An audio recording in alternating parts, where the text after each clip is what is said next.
It is good for one arc fire at the ledge. Per turn.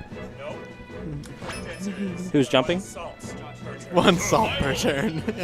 One salt per character. But now we have Cookietic and NameLess in the other half of winter semis. And this is a really bad matchup for Ike. Like, this is awful. Yeah.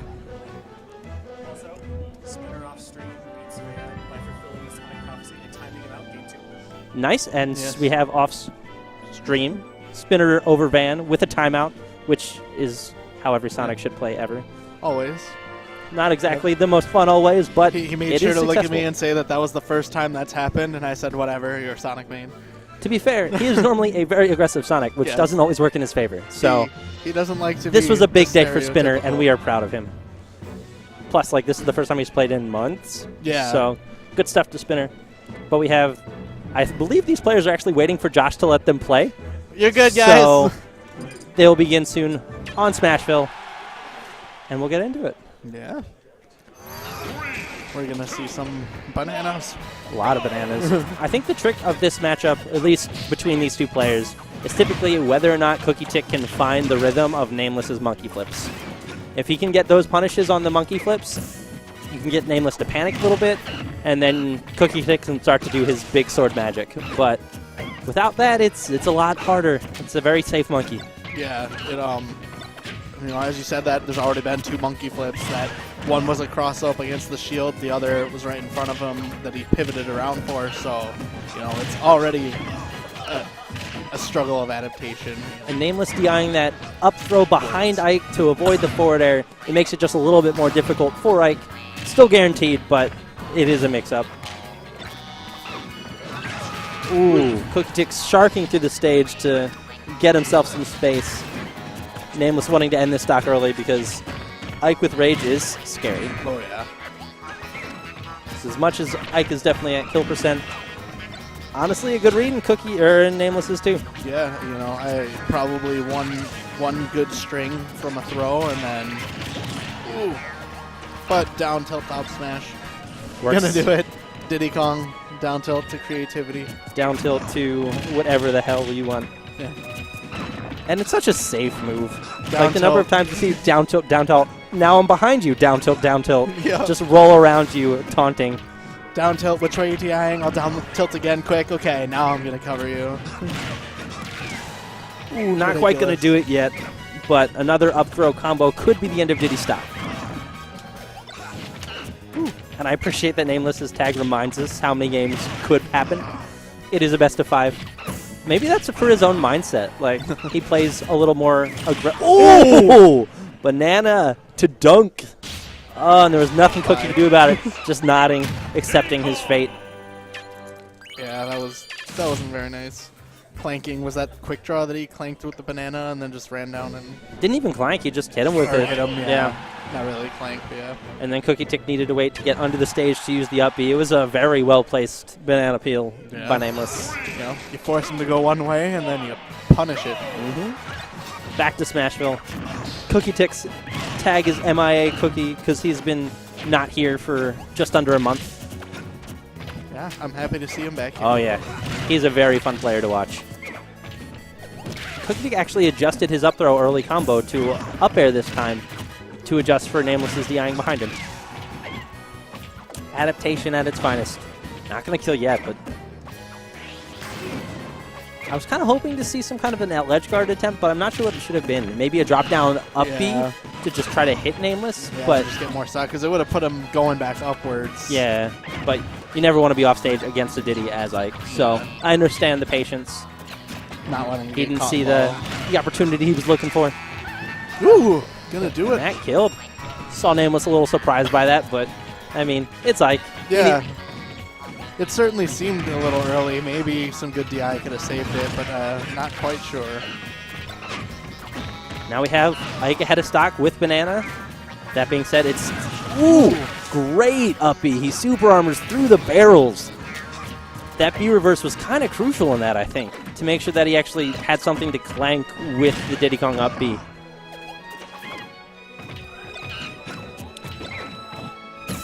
Now we see a lot of banana play and hopefully down tilts from Diddy Kong.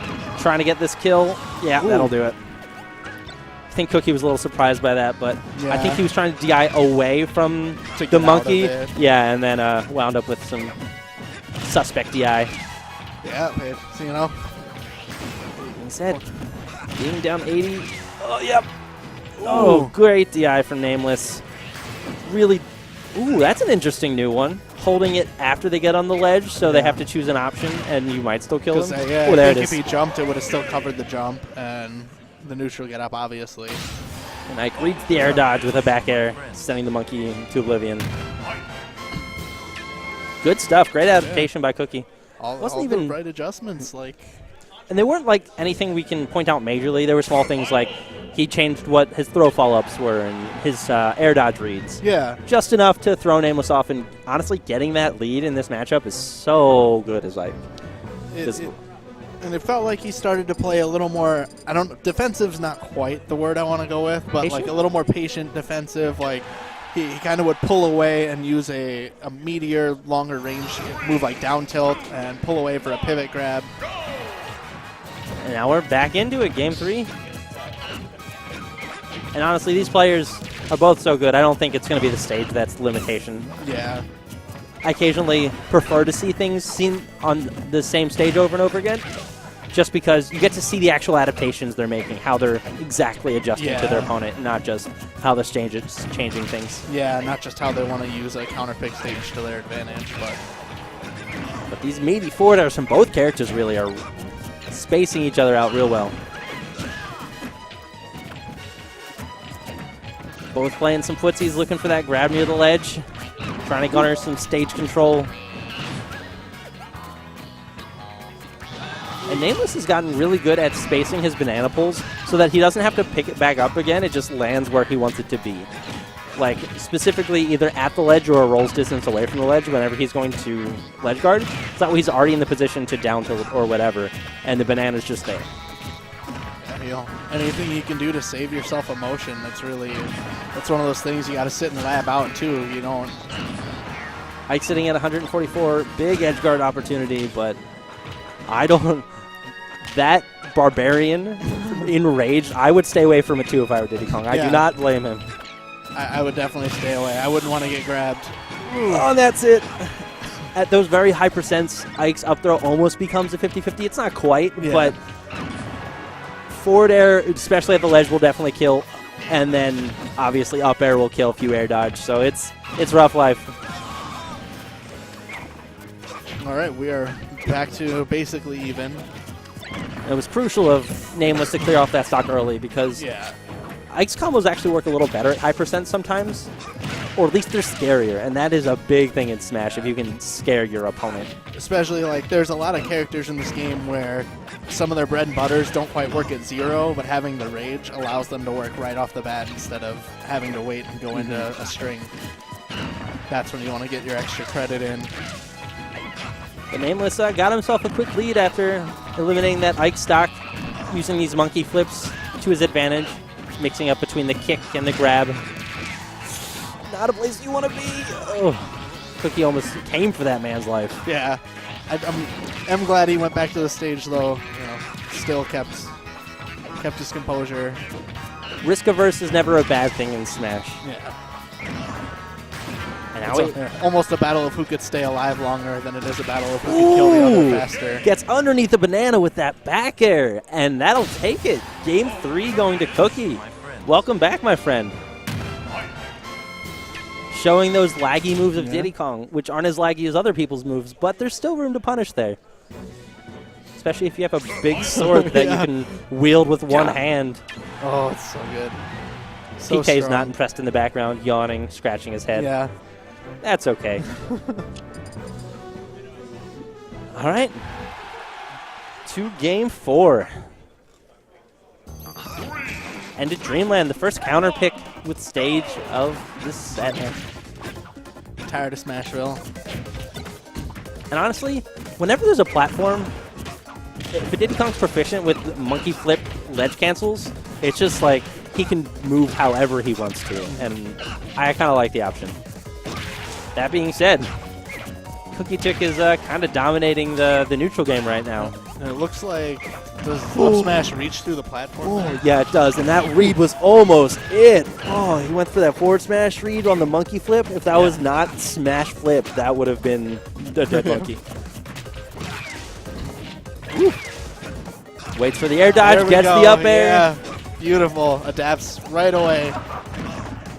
Said, oh, you air dodged, I'm going to do it again. You're going to air dodge again, and I got you. NameLess tags his best of 5, but he's going to need to put in some work to get it. NameLess retreats, trying to find that banana that had disappeared.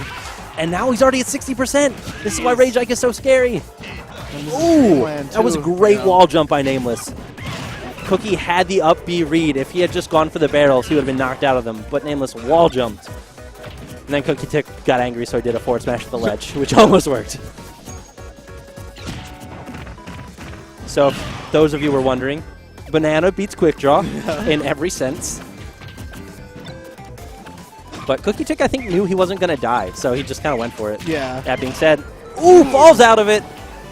Oh, he's got to be so nervous as Diddy Kong right now. Oh! What are you doing? Oh. Went for that hard read. The power shield. Yeah, he just wanted it. He was thirsty. If nothing else, that is like you've made your opponent afraid. Yeah. Like, 2 forward smashes almost landed. Diddy Kong's sitting at smash death %, so back air death %. Heck. Yep. Back air. Throw follow up. Probably up air at this point too. We saw. I feel like he killed earlier before, and now we're on Dreamland. The next grab for Cookie, I think, is going to be awfully close to a 50-50. But that being said, NameLess is just not getting touched until I said that. Speed of that back air. Makes it back back. air by Diddy Kong, gets a back air to the face for Mike. That's crazy. Oh, doesn't air dodge. Eats the forward air. And man, Cookietic. Making that matchup look so doable. It was great. Stuff. It goes back to those other throws, too. He was like, oh, you air dodged? I'm going to catch your air dodge this time, does it? The next one, he's like, I know you're going to make the adjustment. Says you're not going to air dodge. Goes up, hits him with the forward air. I like it. And that's so important in Smash, is playing to the level of your opponent. Because if you were to think that far down against someone who's not adjusting, then he gets the air dodge. So you need to know what your opponent is and think one level ahead of them. Cookietic did that wonderfully. Yeah. All right. Moving on.